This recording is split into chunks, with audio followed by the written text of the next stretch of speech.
नमस्कार, राज की बात में आपका स्वागत है।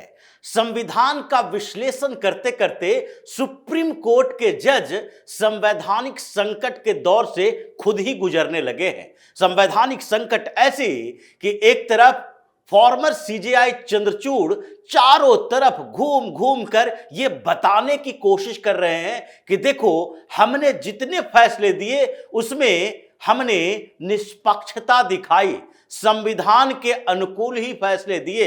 हम संसद के विपक्षी पार्टियों की तरह सरकार के खिलाफ नहीं है, नहीं हम हिंदुओं के खिलाफ फैसले दिए हैं, बल्कि हमारे फैसलों में निष्पक्षता रही है। और ये इसलिए करना पड़ रहा है क्योंकि चंद्रचूड़ के ऊपर सवाल दोनों तरफ से उठ रहा है, एक तरफ से नहीं। हिंदू ये सवाल उठा रहे हैं कि आपने सुप्रीम कोर्ट के सीजेआई रहते हुए इतने और ऐसे फैसले दिए हैं जिसके कारण हिंदू आपको माफ नहीं कर सकता। लंबे समय तक आपको इस बात के लिए याद रखा जाएगा कि संविधान नहीं बल्कि विचार के आधार पर आपने बैलेंस रखने के लिए उन अल्पसंख्यक समुदाय के नाम पर ऐसे फैसले दिए जो मुस्लिम समर्थक तो था लेकिन हिंदुओं के खिलाफ था। और आपने विपक्षी पार्टियों से इन्फ्लुएंस होकर कुछ टेक्निकल रीजन निकाल निकाल कर ऐसे फैसले दिए जो कि सरकार के खिलाफ था। क्यों? क्योंकि सरकार के खिलाफ एक नैरेटिव क्रिएट किया जा रहा था कि यह सरकार जो है वो मुस्लिम विरोधी है, ये सरकार जो है वो मुसलमानों के खिलाफ काम कर रही है, हिंदुओं के साथ खड़ी है। इसलिए आपने ऐसे फैसले दिए और एक दो नहीं,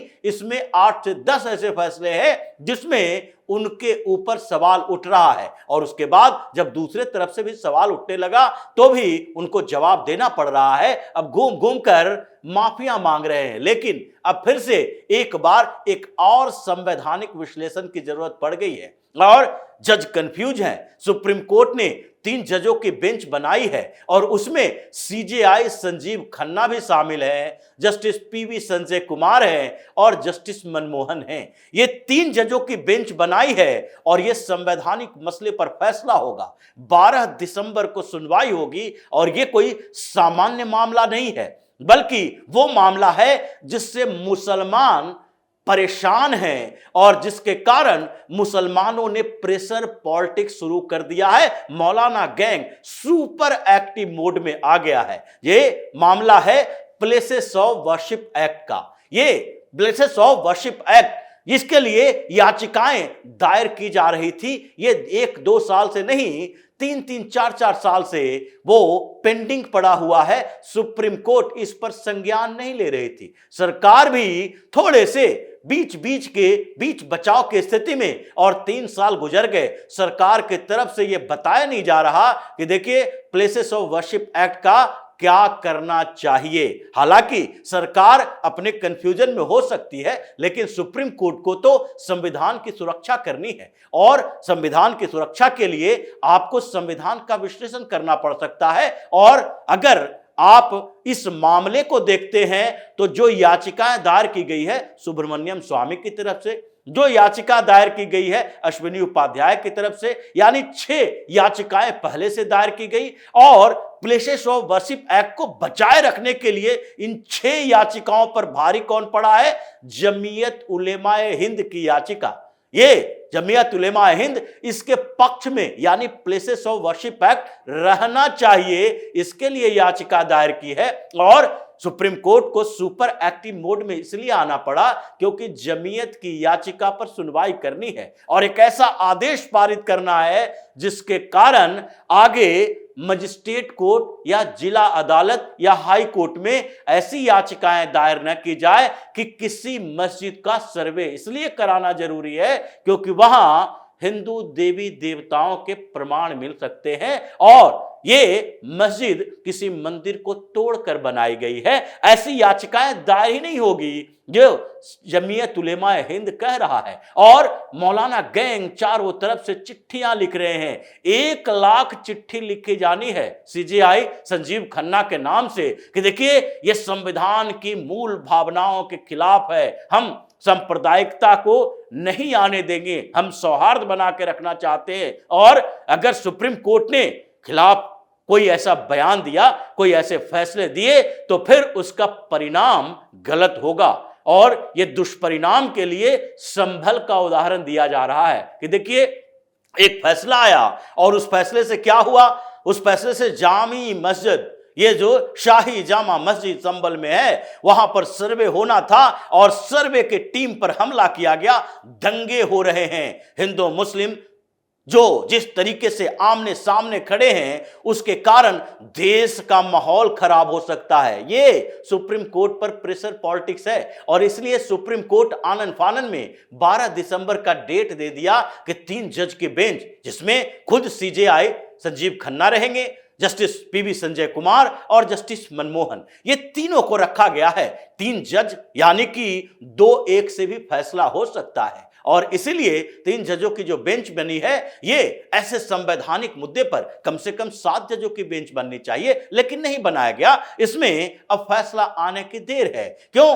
क्योंकि देखिए, जैसे जमीयत उलेमा हिंद अलग अलग याचिकाओं को लेकर पिछली बार बुलडोजर एक्शन के खिलाफ सुप्रीम कोर्ट गया था, तो सुप्रीम कोर्ट कंफ्यूज हो गया। सुप्रीम कोर्ट के जज ये सोचने पर मजबूर हो गए कि नहीं, सही में अल्पसंख्यक समुदाय के खिलाफ अलग अलग जगहों पर बुलडोजर एक्शन चल रहा है, और खासकर भारतीय जनता पार्टी शासित प्रदेशों में, उत्तर प्रदेश में, मध्य प्रदेश में, राजस्थान में, हरियाणा, ये याचिका में, दायर याचिका में कहा गया था कि देखिए, इन राज्यों में अल्पसंख्यक समुदाय के खिलाफ एक्शन लिया जा रहा है, इसलिए एक ऐसा ऑर्डर पारित किया जाए जिससे पूरे देश में अल्पसंख्यक समुदाय, ये जो अल्पसंख्यक बार बार ये लोग जिक्र करता है, हालांकि अब मुसलमान अल्पसंख्यक के दर्जे के लायक नहीं है हिंदुस्तान के अंदर, उससे तो ये दर्जा छीन लेना चाहिए। जो 24 करोड़ की आबादी हिंदुस्तान में, जो कई देशों की आबादी से ज्यादा है, छोटे छोटे मुस्लिम कंट्री के आबादी से 1.5 2 गुना ज्यादा है,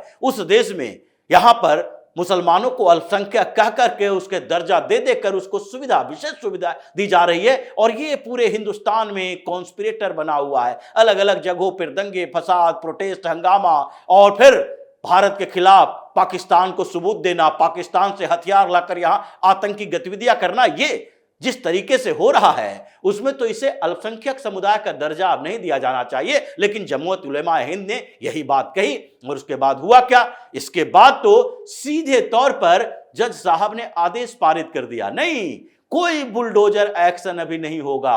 अगर सार्वजनिक संपत्ति है, सड़क, रोड, ये सारे मामले हैं, तो उसमें नोटिस दीजिए। एक गाइडलाइन जारी किया गया, इतने दिन की नोटिस, इसके बाद डीएम के पास जाएगा, उनको नोटिस भेजा जाएगा।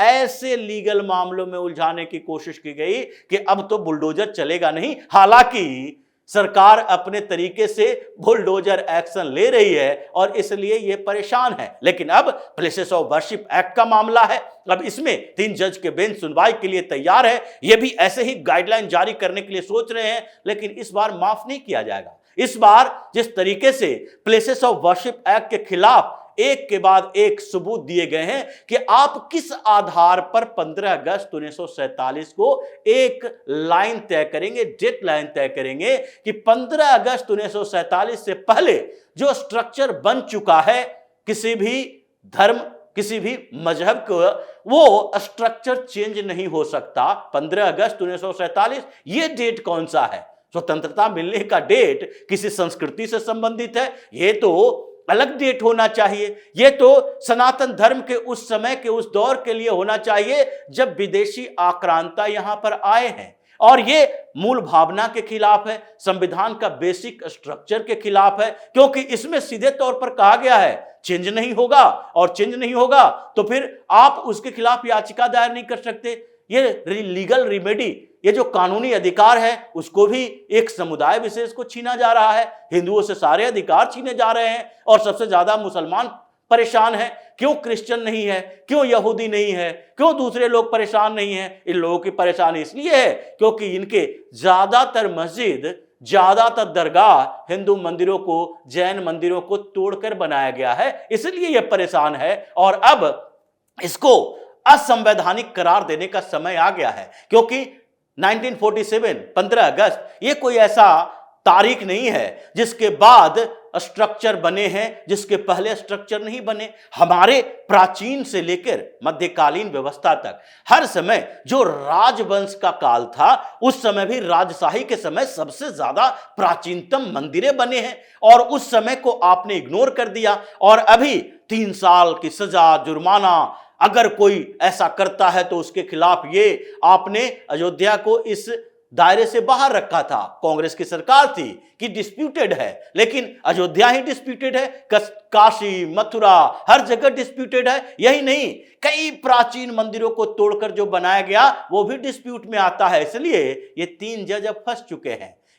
अब ये बात देखना पड़ेगा कि इस समय ये फैसले किसके पक्ष में दे पाते हैं। ये संविधान के आधार पर देते हैं या फिर विचार के आधार पर कि देश में एक माहौल खराब ना हो, जैसा प्रेशर सुप्रीम कोर्ट पर बनाया जा रहा है, मौलाना गैंग बना रहा है, और जमीयत की याचिका पर इनके विरोध में फैसला देना इनके लिए बड़ा असमंजस की स्थिति पैदा कर दिया है। इसलिए सुप्रीम कोर्ट में जो अभी संविधान के आधार पर नहीं, विचार के आधार पर फैसले हो रहे हैं, उस लिस्ट में एक नया नाम आने वाला है। और अगर ऐसा हुआ तो ये जो रिटायर होने वाले हैं 5 महीने के कार्यकाल के लिए सीजेआई संजीव खन्ना आए हैं, उनकी भी उसी तरह से भद्द पिटेगी जैसे चंद्रचूड़ की पिटी है, और वो अभी छटपटा रहे हैं। तो इसी तरह की खबरों के साथ फिर से हाजिर होंगे। तब तक के लिए बने रहिए हमारे साथ और देते रहिए हमें सहयोग, ताकि इसी तरह की खबर हम आपके लाते रहें। धन्यवाद।